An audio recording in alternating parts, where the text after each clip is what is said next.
All right, guys, welcome to the Digital Barbell Podcast and welcome to 2024. This is our first Thursday episode of the year. We're ready.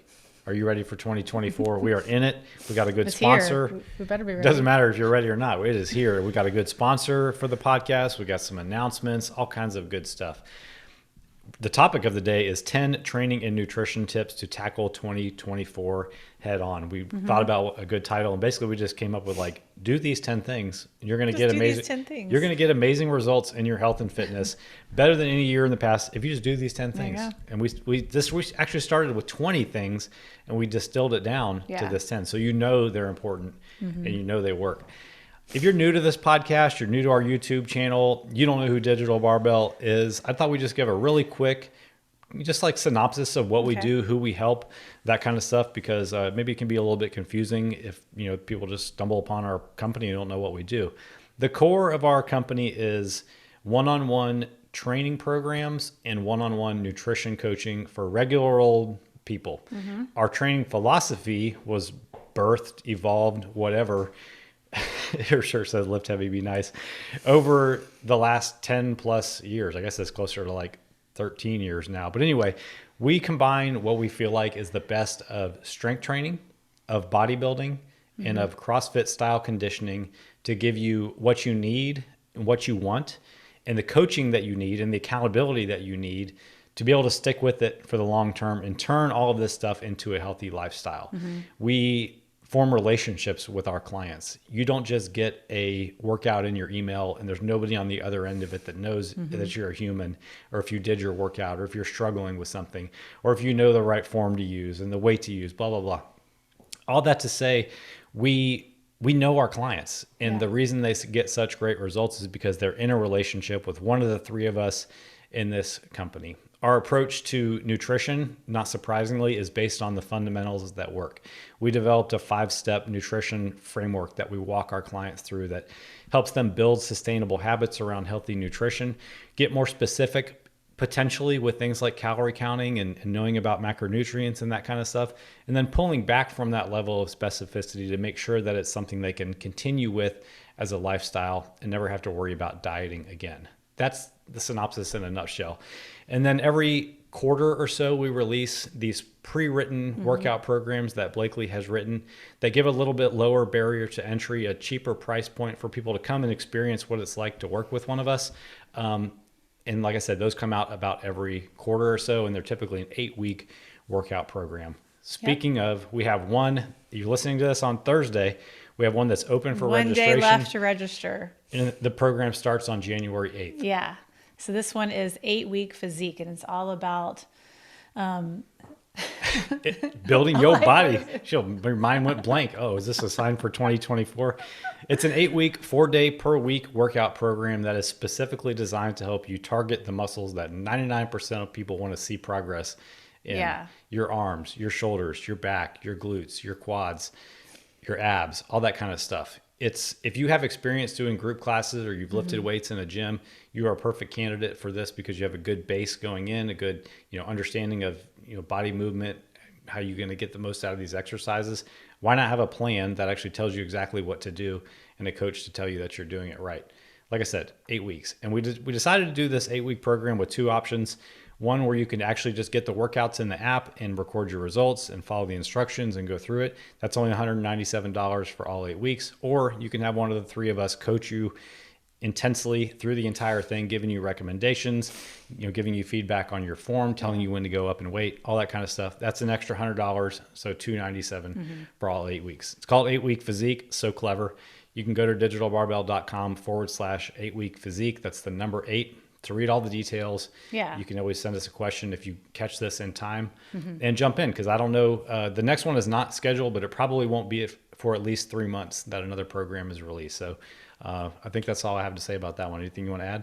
Well, so there's also a Physique 2.0 now. So everybody who's done Physique 1.0 and they've enjoyed it, they're rolling into the second volume. So if you do join the first volume of Physique starting next week, you just know that that's around the corner for you as well. I've written a second 8 weeks because we've all loved it. I've done it myself, and I've really loved the results from it.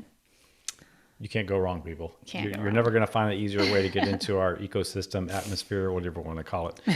Okay. So again, thank you for being here. Thanks to you guys that take time to leave us ratings and reviews. Like, the only way this podcast grows is for you guys to share it, honestly. Like the way the algorithms work, if Apple and Spotify and YouTube think that people are enjoying this, they show it to more people.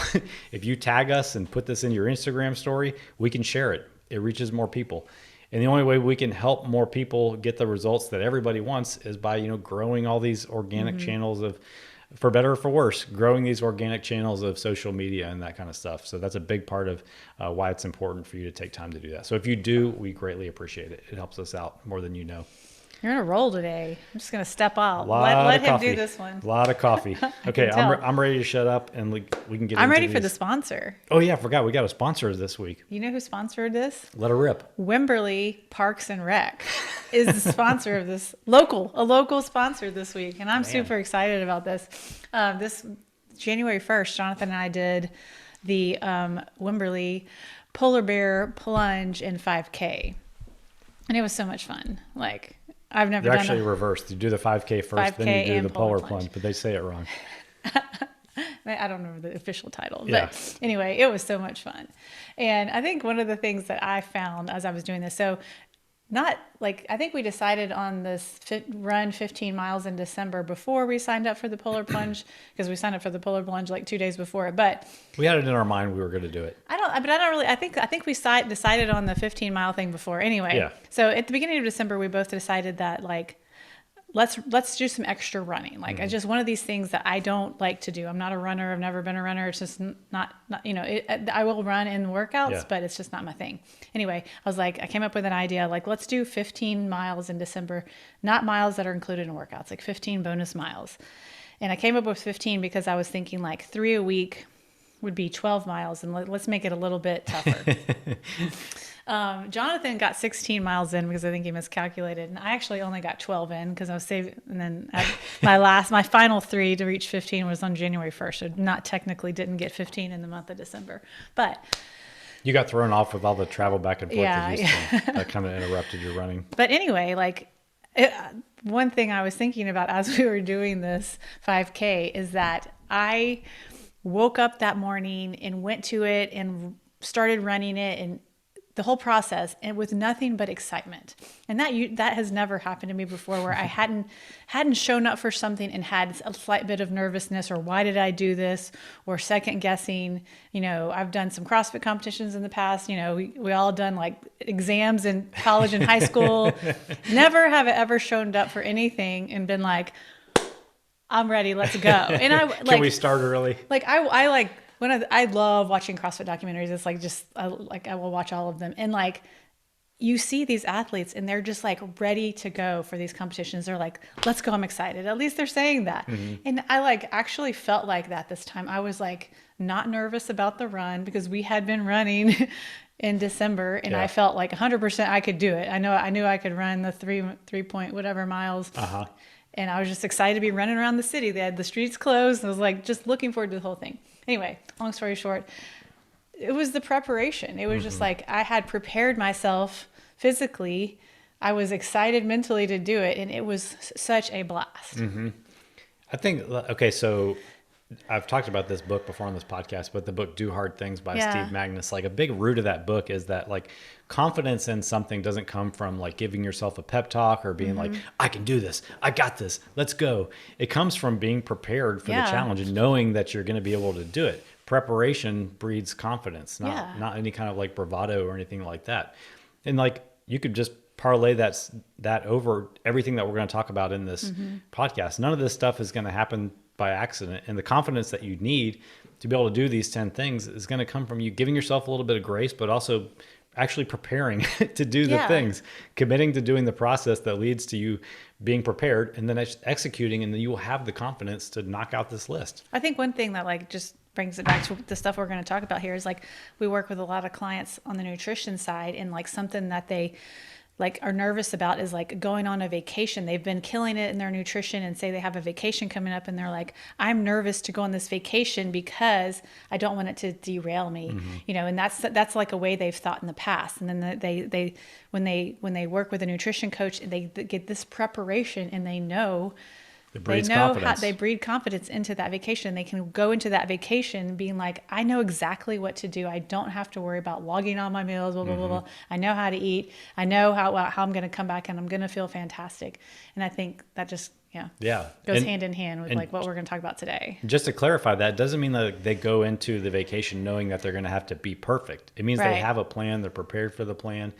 And that could look like a lot of different things. But the point is, like, you actually get to enjoy the vacation. And you could take this to the micro scale too. Like, you know, your kid has a birthday party and like you actually want to enjoy a piece of the cake with your birthday party. Okay. Are you prepared for how to handle those situations? If not, you might just like throw in the towel, feel like a failure and end up in a week-long pity party of, you know, feeling like you messed up. Yeah. Like you weren't prepared. When we were running, I had like start my watch, you know, they didn't give you timers or anything. I started my watch at the go and, you know, and like my watch like vibrates every mile, you know, we're running and I'm like, it vibrated for mile 2. And I was like, whoa, we've already done 2 miles. Like, it was just like, I was just like nothing but excitement, nothing but like looking around, enjoying all the people around me and stuff like that. And I was just like, wow, I just did 2 miles. Didn't even think about it.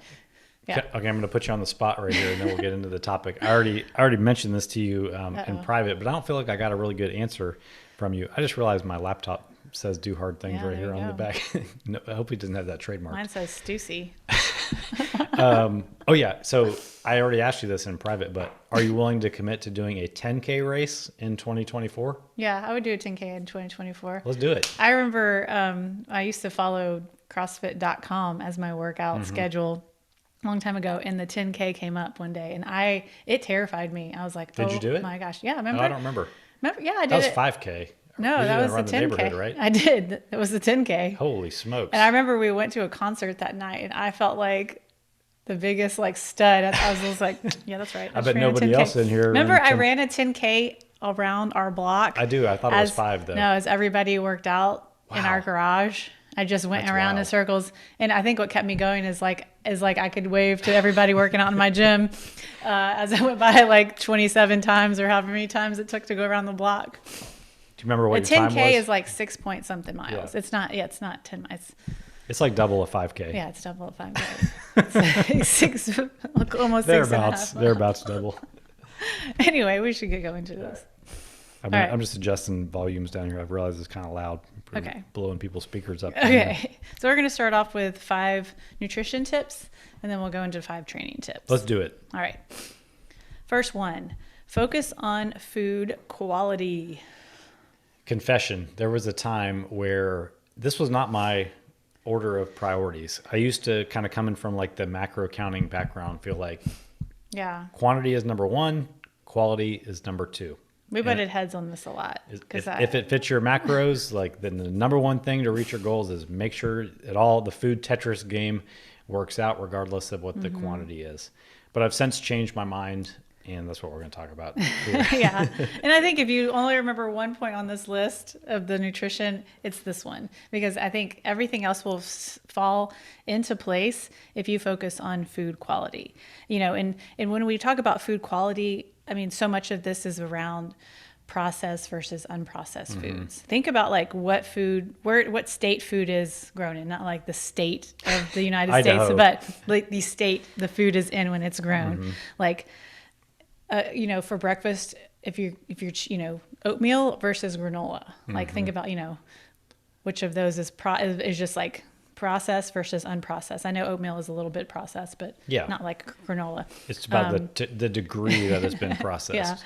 Like having a potato for your side dish at dinner versus potato chips. You know, think about the process those potato chips went through. If you're ordering at a restaurant, sweet potatoes versus sweet potato fries. Right. Like, and if you just think about the process of foods, I think that's a really easy way to think about food quality. You know, we go out of our way to like not demonize foods or categorize foods as good or bad, that kind of thing. But I think honestly, ultra processed food, go ahead and throw ultra processed food in like the bad category. It is just bad for you. It's like nothing bad is going to happen if you eat some of it, But if you routinely eat a lot of it, or if your diet is mostly composed of ultra processed foods, a lot of bad things are going to happen to your health over the long term. I mean, they're loaded with sugar. They're loaded with fat and calories.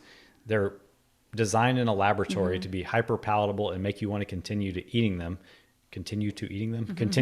them.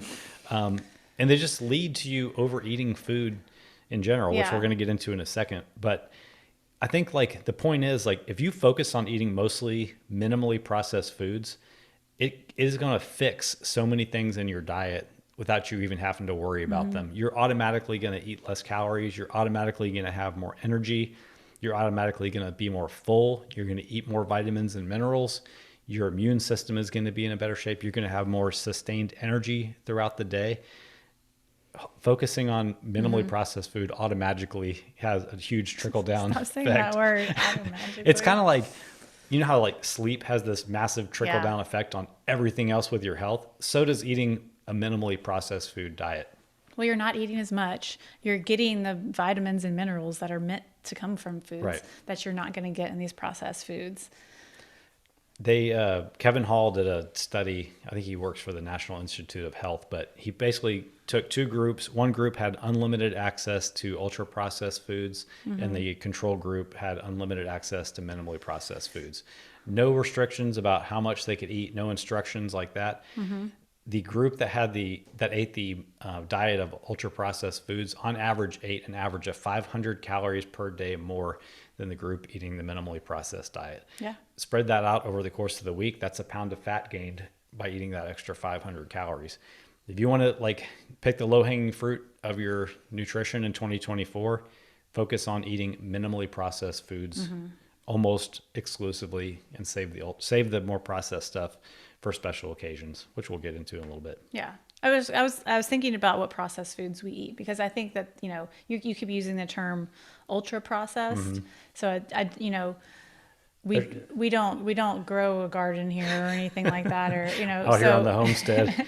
So did you slaughter the cow today? We purchase all of our food at the grocery store. Right. But one thing about purchasing food at the grocery store and like walking around the border of the grocery store and purchasing mostly whole foods is that you do have to go to the grocery store more often, because these foods are foods that don't have an expiration date written on them, because they just naturally go bad. Because, like, you know, think about tomatoes sitting out on your counter, or bananas, like apples. You're going to have to continually buy these foods because they go bad. So that's a benefit of eating non-processed foods, is, you know, you can automatically tell when they're bad. But we do eat yogurt. Yogurt is a processed food. We drink milks, various oat milks or regular milks or whatever. We use dressings, you know. We eat cottage cheese. We eat regular cheese. My brand buds. That's not on the list for me, but. On biscuits, we process biscuits once a week. Sunday. Yeah. We process jelly once a week. Yeah. But the list is small, but I was just thought it would be good to mention some things that we do eat. We're not out there like only growing foods in our garden and that's all we eat. Right. Which would. If you don't follow us on Instagram, you should, because in the story we routinely post pictures of our meals, and they're mainly made up of minimally processed. I literally almost was like, I have my Biscuit Sunday shirt on, but I forgot I had to take it off earlier because I had to switch into my sweatshirt. It's so cold. I was going to wear my Biscuit Sunday shirt, but anyway, yeah. Are we allowed to wear those on days other than Sundays? Yeah. Okay, good to know. All right. Anything else you want to say on focusing on food quality? I think we're going to continue to come back up to food quality, because, like I said, if you can remember one thing, that's the one. Yeah. The second one is the quantity of food. And again, like, focusing on the quality really takes care of the quantity. I think that's one of the huge features of we bump EC Sikowski's 800 gram challenge constantly on this, but we get a royalty every time. She gets the royalty and we get a commission check. I don't know how I need to check that with her. That is, you know, focusing on eating meats, fruits, vegetables, unprocessed foods will fill you up, and you it really takes care a lot of the quality, the quantity that you're eating. It's harder to overeat if you're eating minimally processed foods. Like, we had people here for Christmas and they left a box of like sour cream and onion Ritz crackers, or like these, like, I don't know, they're not like the traditional Ritz crackers, but anyway, I popped the bag open. I actually weighed out a serving because I wanted to see like what I was in for. It was more than I thought it was going to be. But the point is, after I finished that serving of those things, I was like, okay, that tasted really good. I would like to taste that some more. And I didn't go for another serving, but I can see how if you sat down with that bag, you could easily eat a ton of it. Now, if I had sat down with like a cut up bell pepper and some salsa or a bag of raw carrots, I probably wouldn't have just kept going until the bag was empty. And that's the power of number one, food quality, influencing number two. Why don't we talk a little bit about like, you know, once we know that we need to get the quantity right and we're focusing on minimally processed foods, like what is a plate of food supposed to look like as far as quantity? Yeah, I mean, I think something we work with our clients a ton on is using your hand as a hand rule of like how to make your plate at each meal. So if you just look down at if you have a plate in front of you and you're preparing your plate for dinner, your portion of protein should be about the size of your palm, and that's like the palm, not including your fingers. So it's 1 palm for women, 2 palms for men. So that's your protein. And then a pile of veggies that covers like half the plate. Like this is your lettuces, your bell peppers, your carrots, your cucumbers, you know, broccoli, whatever you have could cover the other half of the plate. A cupped hand. So like if you make a cup in your hand of your carbohydrates. So this is like your rice, your potatoes, your sweet potatoes, pasta, breads. 2 of those for dudes. And then a thumb of fat. So everything is doubled for men. It's like 1 palm for women, 2 palms for men, 1 cup for women, 2 cups for men on the carbs, and then a thumb or 2 thumbs of fat. So this is like the dressing, any oils, butters, cheeses, avocados, nuts. Yeah, seeds. Anything that you have, that's the fat portion. That's how that looks. So obviously this takes a little bit of awareness and education on your part to even know what is a carb, what is a protein, what is a fat. If you don't know where to start with that, you can send us a message and we have tons of free resources that we can direct you to that explain what those are. But just doing this repeatedly and understanding what it looks like, practicing it is such a good tool, because you're not weighing, you're not measuring, you're not counting calories, you're not doing all the things that people are like, I don't want to do these things. You have your hand right there. Look at your hand, make your plate. And when you learn to do this, it just gives you this freedom. It's like the practice thing I talked about before. You go to restaurants and you're like, you have this freedom of like, whoa, they overdid it. Like if you go to a restaurant and they like half of it's like the beans and the, like, what portion to eat of each, because you can visualize your plate now. I'm picturing like a meal at Texas Roadhouse. It's like a giant piece of bread, a pile of mashed potatoes, huge pile of mashed potatoes, a huge pile of fried okra. And then let's say you order a piece of chicken on the plate. Like, yeah. How many sources of carbs do we have in that meal? Almost everything, or I guess everything except the chicken. And then when you count all the butter that it was cooked in, you have plenty of fat between that and the fried food. Yeah. But anyway, the way to use the hand rule when you're out in a restaurant is look at the menu and start looking at the items that are available and be like, what can I order here that's going to be the closest thing to that? Or if you order like a combo meal, or you're presented with a combo meal at a party or something like that, and by that I mean like a chili, a stew, all you have to do really is look down at it and be like, okay, what is in this? Like when I take 2 cups of this, how much meat am I really getting? Right. And that will tell you, like, do I need to compensate for the low amount of meat in this chili and like, have some supplemental protein or have a protein shake before or after? There's no vegetables in this chili. I probably should follow this up with a side salad. Or, you know what I'm saying? You use the hand rule as a guide in your mind to make sure you're getting proper portions throughout the day. Yeah, and like you can use the combination of 1 and 2 when you're ordering out at a restaurant. Like I was giving the example of the sweet potato versus sweet potato fries, like think about the quality of the food that you're ordering, and then the quantity of food that they're actually putting on your plate. Yeah. It gives you the chance to like consciously make trade-offs in your choices to make sure that almost everything you choose lines up with your goal. Yeah. And then like it gives you the chance to make trade-offs too. Like let's say you want to have a drink, or you want to have a part of a dessert. Like you're like, okay, I'm going to count that dessert as my starchy carb portion for this meal. I'm just going to have leafy greens and my protein source, and everything comes out close enough without having to micromanage and stress about exactly how many grams of carbs and fat were in the piece of pie or whatever. The last thing I want to say about quantity of food is like, you can't necessarily, even though quality matters, you can't like out health your way to being healthier or losing weight, especially just by adding more like health or hacky type foods into your diet. Because ultimately, to lose fat, we have to get your body into a negative energy balance. You have to be eating less calories than you are now.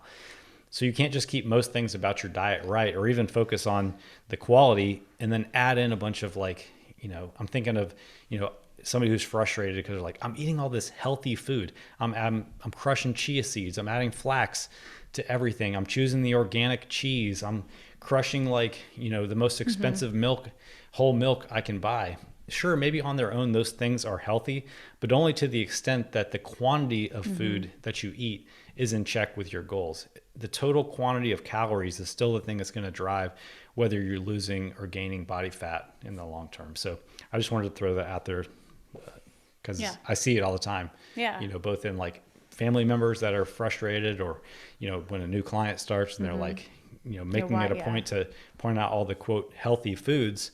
And then we get to educate them on what really matters when it comes to this stuff. And it can be frustrating if you feel like you're eating a diet mostly of healthy foods. It can be frustrating if you're not making any progress. Okay, so we've got quality of food, we've got quantity of food. This is going to be a 2-hour episode. Number 3 is going to be prioritizing protein. Yep. I mean, this is really like body composition 101. Like this is how to affect your body composition. Eating enough protein is like buying mutual funds for your long-term retirement. It's the thing that's going to give you lean body mass as you get older. Yeah.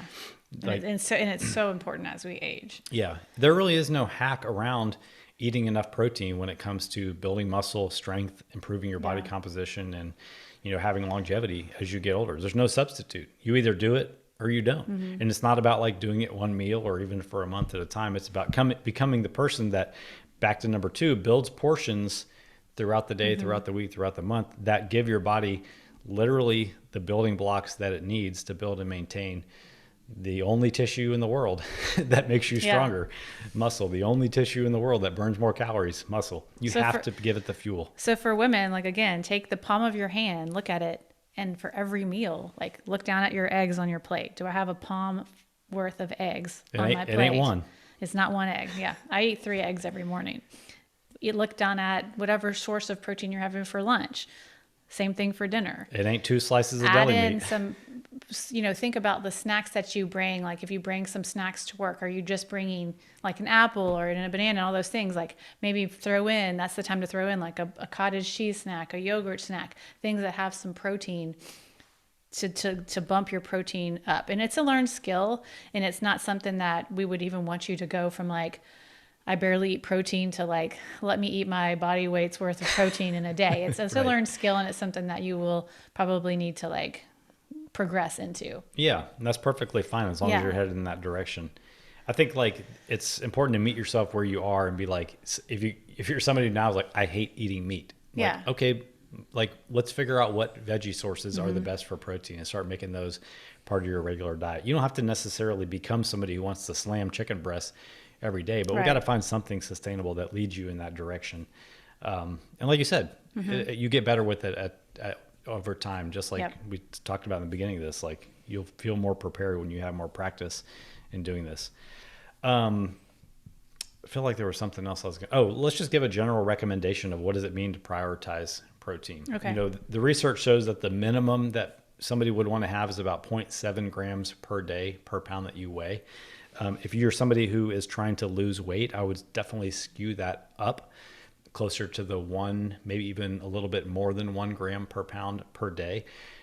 Understanding that there's a point of diminishing returns when it comes to how much protein to eat per day. If you're a 250 pound guy, trying to lose 50, 60, 70 pounds, like you don't need to eat 250 grams plus a protein per day. Somewhere in the 200 to 225 would be kind of the max where you're going to get the most benefit. Same thing for a female. We kind of cap out in the 150 to 175 gram per range day when it comes to fat loss with females. So those are good targets if fat loss is your goal.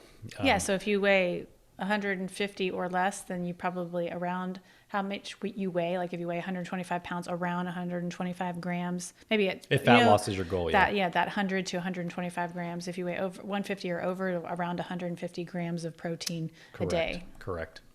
All right. We also have if you are a calorie counter macro type person, you want to use that as a tool, you're not going to work with a coach, we have one that you can download. Yeah. We'll put a link for it in the show notes. So something to think about as you're trying to add some in is, just like think about the protein sources that you do like, like think about how to include it into snacks in your day. And the number one thing is how to add more protein is just to have a little bit more at each meal. Yes. So if you're commonly just like, I eat an egg for breakfast, like start with 2 and then, maybe add a third. If you commonly just have like one slice of lunch meat on your sandwich, for per side or something like that. Right. Like, think about like how can we adding a little bit more protein each time you make your plate. Yeah. And then supplementing with a high protein snack in between when you're hungry. Yeah. All right. Number 4. Carbs are okay. We struggled to find like a good title for this one, but carbs are not evil. Carbs are good. Carbs are good. They drive performance. So, but back to number 1, we want quality carbs. We don't want like the box of Ritz crackers to be our carbohydrate. We want quality sources of carbs to be our carbohydrate. So what are they? They're things like rice, potatoes, fruit, beans, grains, oats. It's nothing that comes from a box. And it's back to that, like what kind of foods are we eating in their original state or as close to their original state as we can. It circles back to minimally processed foods. Like you're going to get the most like calorie bang for your buck eating minimally processed carbs. Like, you're going to get an entire like bowl of rice for the same calories and one handful of tortilla chips. Your digestion is going to be better if you eat more whole sources of carbs. You're going to have more sustained energy. You're not going to overeat calories. You're not going to overeat fat. You're not going to feel sluggish. And I like to think about like easily digestible carbs too, especially in the time surrounding workouts. You wouldn't want to sit down before a workout and, eat like a mixed meal where you're getting most of your carbs mixed with a serving of peanut butter, where it's going to slow down the digestion of it. So that's just a little bit of a more nuanced, tip around carbs. Yeah. Try to put your more easily digestible carbs like rice and stuff like that surrounding your workout so you can get the maximum benefit of them quicker. Why don't you tell everybody, I mean, carbs are so demonized. So I want to kind of like break down the stigma and talk about like how many carbs you might eat on a typical day too. Yeah, if I'm tracking my food, I mean, I eat pretty much the same thing every day, but like I eat around 200 to 230 grams of carbs a day. And my main sources are oatmeal. We have that for breakfast. Potatoes, rice, bananas, apples, bell peppers. Yogurt. Things like that. Yogurt? Yeah, yogurt's got carbs too. But yeah, when I just think about the actual carb sources. Yeah. I think that might just like blow people's mind because it's so ingrained in our mind to demonize carbs, or for our mind to immediately go to new year, new me, gonna lose weight. Yeah. Time to cut the carbs. Like, no, if the goal is to improve your body composition in 2024, meaning lose fat, build muscle, look better in a bathing suit, how are you going to fuel your workouts that actually give your body the stimulus to build the muscle if you don't have the fuel source for doing that activity? Yeah. Back in the day when I started actually like calculating how much I ate and everything like that, and I did get the courage to bump up my carbs, is when I really felt that like my workouts take off, where I had the energy not only for my day because of how I was feeling my body, but for my workouts to push that intensity. And not to confuse anybody or hear that Blakely eats over 200 grams of carbs per day and make you think like, well, I guess that means I need to eat 200 grams of carb per day. We're building on ourselves here. Yeah. That 200 grams of carbs, she gets them from nutritious sources, and they fall within the total amount of food for the day that meets her energy needs. Yours are probably different, higher, maybe lower.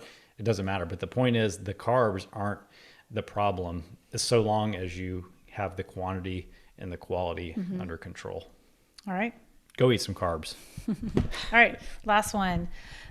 Watch saturated fat and fiber. This is something that we might, we're talking about, 5 ways in our nutrition to tackle 2024 head on, be the healthiest version of ourselves that we can be. And this is an important piece, and it's something that we might not even know what to look at, know if we're doing anything right or wrong in this area. So, this just brings to me the light that just being aware of what you eat is so important. It's like, I always think of the example of like gas. You know, your car takes either premium or regular or diesel or whatever it is. And like, you follow that rule. You're like, or your dog, you feed, you know, like dogs should have this many meals. They should have this many treats. They should, you know, we follow those rules because we want our dogs to operate as long as they can at the highest, you know, function as high as they can for as long as they can. And the same thing is true for us. We just live longer than dogs, so we have to. It's like a slower process. Yeah. But and yeah, having some awareness and and these are two important things for your overall health to have some awareness around. I think they just kind of fly under the radar. Yeah. So the dangers of saturated fat. Go ahead. Yeah, I mean, there's like no question. It's been settled that eating too much saturated fat causes heart disease. Yeah. So it's like not up for debate anymore. So paying attention to how much you get in your diet has like huge health impacts. And the number one way to do that is literally just like look at labels. Like if you're eating mostly whole foods that don't have a label, then that's a good indication that they're not going to have saturated fat. With the exception of red meats. Yeah. Let's talk about what foods typically have a lot of saturated fat. Saturated fat is the kind that is like solid at room temperature. Picture a jar of coconut oil, of which we used to crush a lot of coconut oil. We only cooked with coconut oil. Before we knew anything about anything. Butter is solid at room temperature. Right. Man, you remember those plantain chips we used to crush? I bet those were fried in coconut oil too. Probably. Okay, so butter, high fat dairy. Unfortunately, because high-fat dairy tastes better than low-fat dairy. Red meat, like we talked about, palm oil, coconut milk. Watch out, all you guys that love curry and Asian dishes that are cooked in coconut milk. Or just like coconut milk in your coffees and things like that. These are often sometimes these are the things that we think are like the better option. Like I'm going to get the coconut milk or the whatever. Yeah. But and not like it's not a good option for you, but it's the overall quantity that you're having. Back to number two. Yeah. So we got to put some numbers to it. Research shows that consuming, I use consuming because it makes me sound smarter than eating, but eating more than 10% of your total daily calories in saturated fat is the cutoff where you're at increased risk for heart disease. Okay. So what that looks like, even if you're not somebody who counts calories, I can help put that into perspective for you. A typical male would want to eat less than 30 grams of saturated fat per day and less than 20 grams per day for women. And so this just takes Googling, like if you're eating a source of red meat, Googling how much saturated fat is in that. If you're eating things with labels, flipping that thing over and looking and just like, I mean, up to 30 grams, you can do a quick calculation in your head. If something has like 12 or even like 7, you'd be like, that's a big chunk of my day. That's a big chunk. Like I wasn't aware that this had that. I actually came across this. I was eating the Good Pop. They were like orange and white. It was like orange and white popsicle, like a dreamsicle, but it was made with coconut milk. And I flipped it over and I was like, these have like 6 grams of saturated fat. And I thought it was a 90 calorie snack. I thought it was a good for me, not good for me, but a good choice snack at the end of the night or something like that. Okay. So let's clarify because, on its own, that wasn't bad. But when we looked at the whole day between the egg yolks, the 4% cottage cheese, the coconut creamsicle bar, any like tortilla chips, the fat in the yogurt, it can easily add up. Yep. So it's not that one is bad. Right. It goes back to number 2, the total quantity. Exactly. So I went through my list and I was like, okay, I'm going to remove this popsicle from my diet. I would have probably sacrificed the egg yolk or 2, but and kept the popsicle in. Well, you make my breakfast, so I'm like, okay, you're just gonna make me 3 eggs. So. But yeah, this is one of the dangers, one of the many dangers of eating out at restaurants a lot, because it's no secret that they're adding tons of butter and oil to these foods to make them delicious. Number 1, that's adding a ton of saturated fat to everything that you order, even if you can't see it. And number 2. Every gram of fat, whether it's saturated or unsaturated, has 9 calories per gram. That's over twice as many calories per gram as both protein and carbs. So a high fat diet, whether it's saturated or not, makes it way too easy to eat a lot of calories. Back to number 2, you're eating too much quantity, you're struggling to lose weight, or you're just gaining weight. Okay, let's talk about fiber a little bit. The least sexy nutrient to talk about. I always think of Metamucil when I think of fiber, gosh. but when we talk about fiber, we're always going to recommend that you hit your fiber goal and that you focus on getting fiber from actual food so that you can get all the other benefits of eating that food, the micronutrients, the hydration, versus just taking a supplement that, stirs into like a gel and you slug it down. So try to get your fiber from real sources. Fiber helps you lower cholesterol. It's just a proven fact by the way that fiber is digested. Fiber keeps you full, which is pretty darn helpful if you're ever trying to lose weight. Fiber also bulks up your stuff. What's the right way to say it? Stuff is fine. It bulks up your stuff and it keeps it moving so long as you are drinking water. Yeah. I'm always surprised when I hear about people that don't have regular movements, but like every 3-4 days. I'm like, how are you even living your life? Eat your fiber, people. Let's talk about some general guidelines. Ladies, try to get between 25 and 35 grams of fiber per day.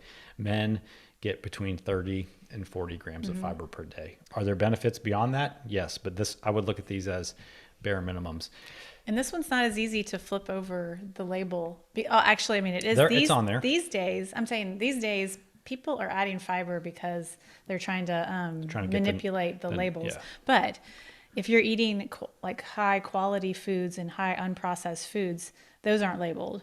So Googling what, berries, like sources of berries, avocados, like Googling what kind of fruits and vegetables are going to give you the most fiber is going to be your best bet. And like just doing that simple calculation, if you're just trying to get to 30 to 40 grams, being like, okay, I need a handful of berries, a banana, half of avocado. Like, what do I need in a day to get my fiber up? The Brand Bud cereal I've been eating has 17 grams of fiber. We're trying to get people not to eat processed food. That's a highly processed food. It is, but I have one serving most days, and that's only 120 calories out of my entire day. So it's a very small percentage. Sometimes you have it at night too. Quit giving away my secrets here on the on the podcast. But if you don't eat a high fiber food like that, where you're getting a big chunk of it all at once, you're going to like pick up small amounts of fiber across the day.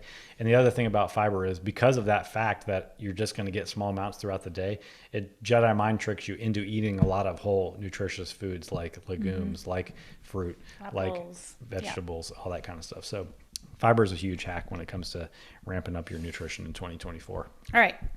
Nutrition. Focus on quality, focus on quantity, prioritize your protein, know that carbs are okay. With the caveats, and then watch your saturated fat and fiber. Easy peasy. Should we like do a two-part episode on this? Why did it take us 45 minutes to do those 5? No, I'm excited about the training. I can get through this one quick. I'll just shut up. Be quiet. All right. First training hack of 2024. I don't even know. Not a hack. Have a plan to follow. I think that's one of the biggest things. Have a plan to follow. We've said this 100 times recently. Put your workouts on your calendar as if they were as important as your meeting at work, and don't rely on motivation, but rather your consistency and your schedule to get you out into that gym. Treat them like your mortgage payments. Like you don't just pay your mortgage payment when you are motivated to make the payment. You do it because it matters. Right. You want to have a roof over your head. Prioritize your workouts the same way. Like we're not going to sugarcoat. You need to work out. You need to move your body. That's what's going to give you energy. That's what's going to make you not sleepy in the middle of the day. You might think like, I'm sleepy, I can't work out. You go out there and work out, you're not going to be sleepy. You work out regularly, you're not going to be sleepy. Yeah. We shouldn't be napping at 3:00, people. We need to be like, I'm getting on a rant here, but we need to be eating the way we just described and working out to make our body function properly. And like, it's not a secret that having a plan is going to make you more consistent with doing that. Yeah. When we did that poll of our clients recently, like time after time, it came back like, I stay on track and I enjoy this because I have a plan. I don't have to think about it. I know exactly what to do. It works. Yeah. I don't have to worry about it. You give me what I need and what I want. And then let me say this about like having a plan too. Yeah, sure. Something is better than nothing, and having a plan is important. But just having a plan that has nothing to do or leads you to the result that you want is not a good idea.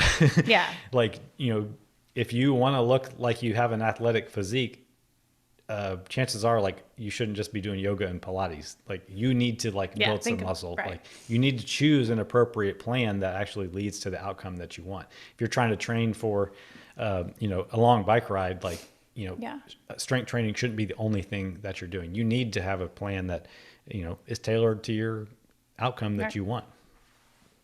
You done with that one?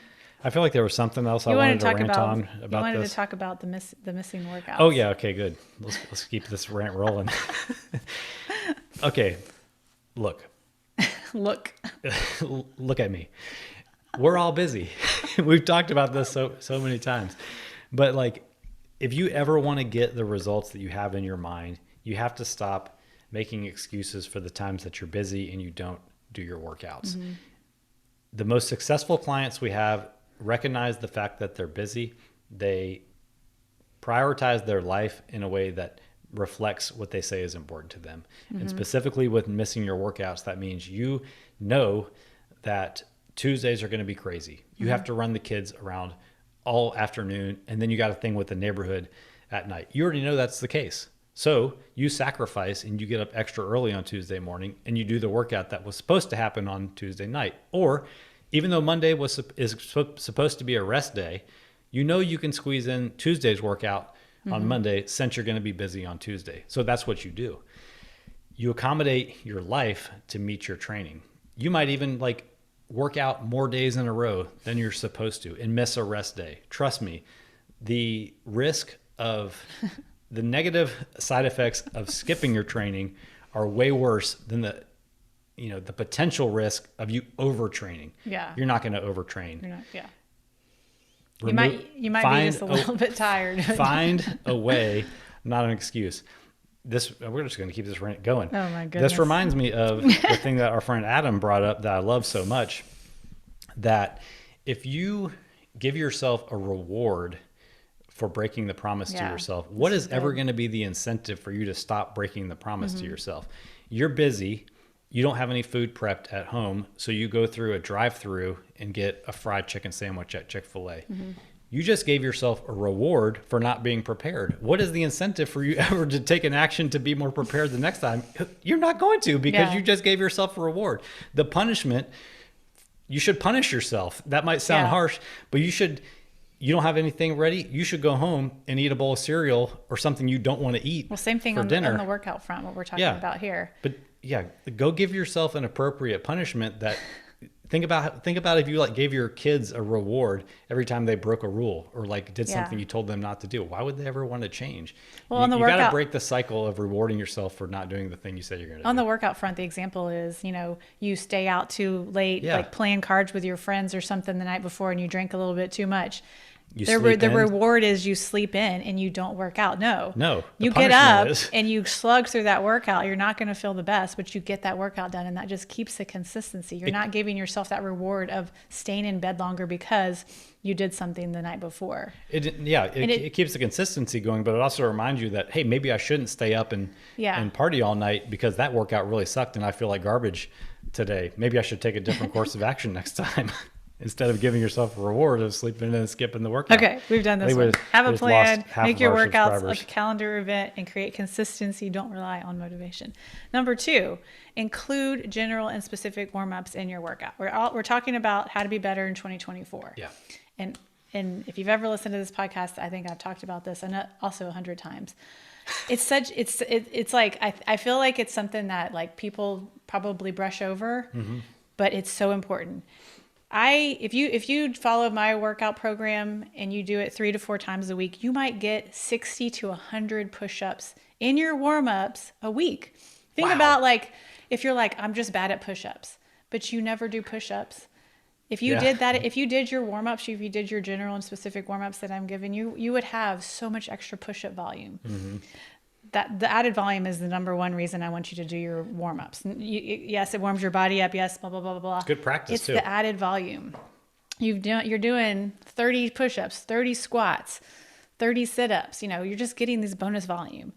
And the other piece of it is it increases intensity, which is we always talk about intensity is that piece that is going to change you from just slugging through your workouts to actually getting results. And we're going to talk about intensity here and what that looks like in a minute.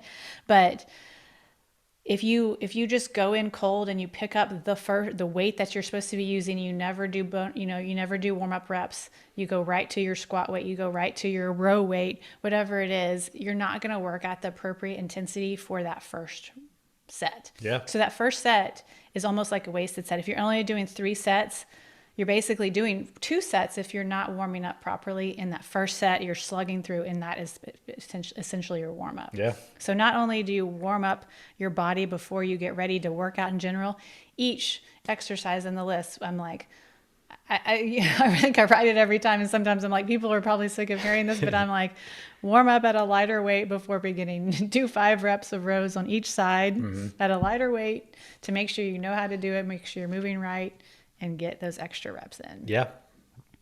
Wholeheartedly agree. I've experienced both sides of it. I've been lazy, skipped my warm up, and had subpar performance and didn't get as much out of the workout because I skipped the warm up, and I've done the prescribed warm up that you write for me and had a great workout. Yeah. And it's really true on the conditioning side too. It just, again, we're going to talk about intensity here in a minute, but it just helps you be able to work at that correct intensity. And like, if you just like look at, if you've basically done your whole workout and then you're down to the conditioning side and you just like 3, 2, 1, go, and you start, maybe not all the equipment's not out. Maybe you haven't practiced the reps and your first couple reps are sloppy. Could potentially get injured. Maybe you had to move something in your gym space. Maybe you're like running all over the place. You're just not bringing it. You're not bringing the heat to this workout. Right. And going through that warm up, I have a little flow check. Usually I have people do before their workouts, going through that little circuit just really helps you bring the heat. All right. Preach. The next one. I think this next one is, if you only remember one on the list of this training, it's this. Because anybody who ever comes to us for training and is like, I don't see the results of my workouts, that's what you guys talk about all the time, it's because they haven't been doing progressive overload in their strength training. So this third one is ensure that you're doing progressive overload to increase strength. So this is like no more doing 3 sets of 10 with the same weight week after week. Like here's my routine. I do 3 sets of 10 bench press at this weight. That's my routine. Yeah. That's not your routine because you're not.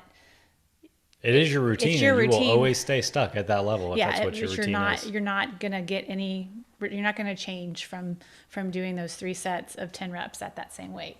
Progressive overload is just a fancy way to say that you continually challenge your body to do a little bit more than it's done in the past. That's what feeds that stress recovery adaptation cycle, because the adaptation that we want is to get stronger, to get fitter, to build muscle, to get better at the movements. And your body learns what you do. Your body is like, you're used to doing 3 sets of 10 at that weight. It's getting better at doing it. But if you never challenge it and change that weight, it's never going to change. Yeah. You will maintain that level of strength that you've built if you never push yourself with progressive overload. The example that's like been coming up in my mind lately with this is like trying to learn a new language and you're only like repeating the same 5 words every lesson for a year. Like you're going to get really good at using those 5 words in conversation, but you're never going to become fluent in the language because you never challenge yourself to learn something outside of those 5 words. You have to continually push yourself. And this is like, this is really the difference between exercising / working out and training. I know it's kind of pedantic to like, get specific about these words, but you could, you can go join Orange Theory. You can join Barry's boot camp. You can join F45. You can do Peloton classes, whatever. They're all great forms of exercise.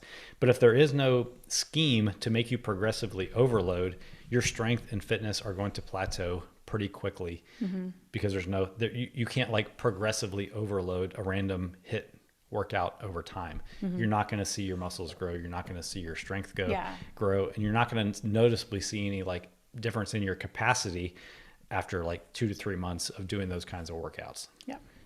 All right. Next one, train at the right intensity. So this is bringing us back to what we were talking about previously. We use the terminology hard sets in our training. You can also call it RPE, or rate of perceived exertion. And so you want to like start to understand like what this looks like when you're doing, say, a set of dumbbell rows. And the benefit of the coaching that we do virtual coaching. So clients send in a video of them doing a set. And so we can see their potential RPE, or if they're getting close to that hard set properly or not. Should we just kind of explain real quick what RPE is? Like you said, it stands for rating of perceived exertion. It's a subjective scale from 0 to 10 of your effort level in whatever you're doing. This can also apply to conditioning work. It's actually where it was invented. But anyway, a 10 would be a maximum all-out effort. Your eyeballs are popping out. Your blood pressure is through the roof. Your veins are popping out. It's the most you could ever do. RPE 10. This is a maximal effort, like the world's strongest man deadlift. You see those guys doing. And then it's not 10 reps. It's 10 is the 10 on a scale of 1 to 10. Effort. Like if you're rating a movie. People get confused about that, right? It's like the Rotten Tomato score of exercise. And then we back off from there, from 10 back down to 0, estimating how many more we could have done before we got to that 10. So a RPE of 7 means we stopped at a level 7 effort level. We stopped at 7 when we probably could have done 3 more reps. We left 3 reps undone. That's but you didn't stop at 7. rep 7. You stopped at RPE 7. That's why I think it's going to be confusing if we use the different language. Like we program for our clients hard sets, and so we give them a rep range. And so we're saying like, I shouldn't have used the number 7. Yeah. Can you do between 8 to 15 reps? Okay. Yeah. So let's reframe it with I stopped at rep number 12. At an RPE I probably of could have done 3 more. That was an RPE 7 because I could have done 3 more reps. Okay. Does that make sense? 10's an all-out effort. You back down 1 number for every rep that you didn't do before you got to that level. You're looking at me like I'm dumb. I just don't want you to confuse people, to be honest. Maybe you can explain it more clearly. I'm just going to use the term hard sets because that's what we work on. So how we coach our clients is we give them a range of reps. We don't say do 3 sets. In general, we don't say do 3 sets of 10 dumbbell curls. Right. Or I'll do dumbbell rows as the example. We say do 3 hard sets, 8 to 15 reps or 8 to 12 reps, whatever the rep range we're giving for that exercise.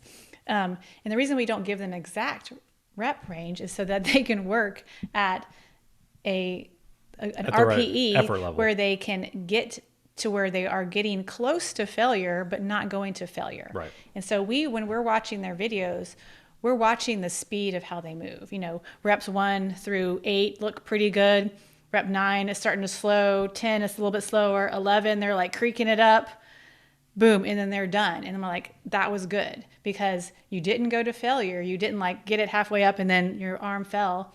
But I could tell that the weight was slowing you down by the time you got to where you stopped. You probably couldn't have done a couple more. You could have done 1 or 2 more maybe, but you would have probably gone close to failure if you did. If we're watching their video and they do 15 and they all look exactly the same speed and they just pop the dumbbell down, we're like, okay, we're not working at the proper intensity yet because reps 1 and reps 15 look exactly the same. Yeah. We actually have a video on YouTube, on a Digital Barbell YouTube called What Hard Sets Look and Feel Like. And it shows like what a hard set looks like and what a set going to failure looks like. And we don't want people to go to failure every time they work out. We just don't want to spike, we don't want them to like mentally go to failure and we don't want them to physically go to failure every time they work out. So there's very little benefit of that, more risk. Right. And we were talking about the training side of, conditioning as well. Yeah. Same idea is like, that is why we want you to like do these little warm-ups before so that you are ready, so that you're working at intensity level, that you're pushing yourself hard. You're not going to failure. You're not like redlining in a general conditioning workout where you're like, pass it on the ground, but that you're getting your heart rate up to the right place. You're sweating, you're like pushing yourself mentally and physically. And that's where you're really going to see these changes. And that's why the like getting yourself set up with these warm-ups is so important because you can, like, for example, if I'm doing 3 movements, I need to pick out my weights. I need to practice the movements. I need to arrange my little gym space so that I can like go between the 3 in a circuit and like not have any wasted time. That's how I'm going to bring the right intensity to that side of that workout. And if it's like a timed conditioning workout, like a classic CrossFit 21, 15, 9 or whatever, you're not, there's like no time for Instagram during that. No time to go drink out of your water bottle. Please. Yeah. It's about keeping the intensity at the desired stimulus for the workout. Yeah. And, and my job as a coach when I was owning a CrossFit gym was to like see this in both sides, like, keep the motivation up, keep people moving at that right intensity. You're not like a drill sergeant in there like, don't you drink that water, but you're just motivating people to like, okay, get us up, let's go back to it. And that's where the benefit of like working at that right intensity, that's how people saw results from CrossFit, is there's someone in there helping them push through the right intensity. Yeah. And just to sum up, since I confused everybody, Yeah. we use the term hard set with our clients, but we educate them and coach them to be working mostly at an RPE 7 or 8 out of 10 in those hard sets. That's where the most gains are made. When we wrote this, he had a whole bunch of other stuff going on in here. I was like, you're just going to confuse people. I think that's why I got confused explaining it. Excuses. All right, last one. Train all 3 energy systems. So this is huge because people might not even know what we mean by that. We don't always want to do like we just talked about. We did that 5K race. Like, I'm not a runner. I don't like running, but I know that I need to train some steady state cardio in my longer duration, longer duration in my whole workout plan. Repertoire. My holistic workout plan. I'm just kidding. Some people love to run. Some people don't like to lift weights, but if they want changes to their physique, they know that they need to be doing some weightlifting. Same thing, like people love kickboxing, but maybe that like they know that they need to do also some running and some weights to have proper health and physique.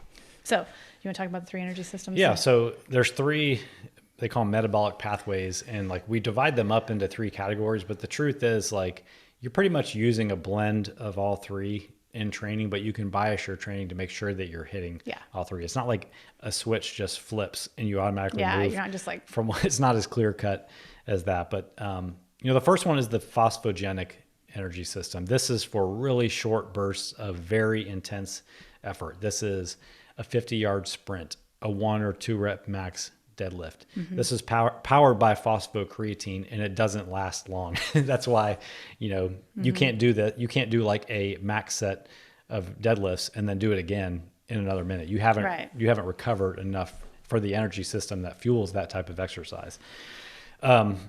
So this could be any kind of sprint, bike, whatever. And that's another reason that we don't, like I was saying before, we don't want people going to failure every workout. If we were just constantly doing 1 rep maxes every day, like give me your heaviest deadlift, your heaviest back squat, your heaviest press, your heaviest dumbbell row to failure every day, our body would just like... for a lot of reasons. The second pathway is the glycolytic, and this is the energy system that powers efforts up to about 3 minutes. And this is the one that makes you really feel like you're going to die.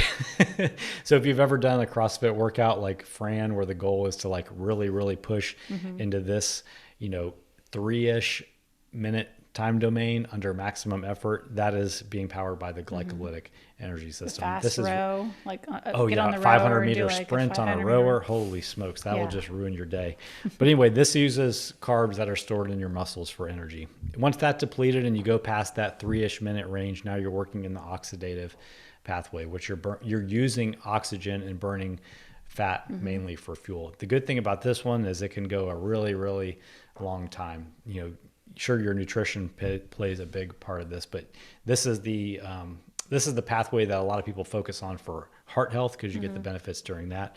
But the point is, we need a blend of all 3 in our training. If we want the optimal health outcomes, we want the body composition changes, and we want to be well-rounded and have energy for anything life throws at us. I think about this a lot, not to get like doomsday here, but let's say we were like out for a hike with our dogs and one of them got incapacitated for whatever reason, and we had to carry the dog for 30 minutes. Like if we hadn't trained, in a longer duration, if we'd only practiced in the phosphogenic and the glycolytic energy system, we're never going to make it carrying the dog back. Or if the dog gets in a fight in the yard and we have to sprint across there, and all we've ever done is long duration stuff and we have no muscular strength, like it's not going to be a good situation. So anyway, this stuff translates to real life is what I'm trying to say, which is why it's important.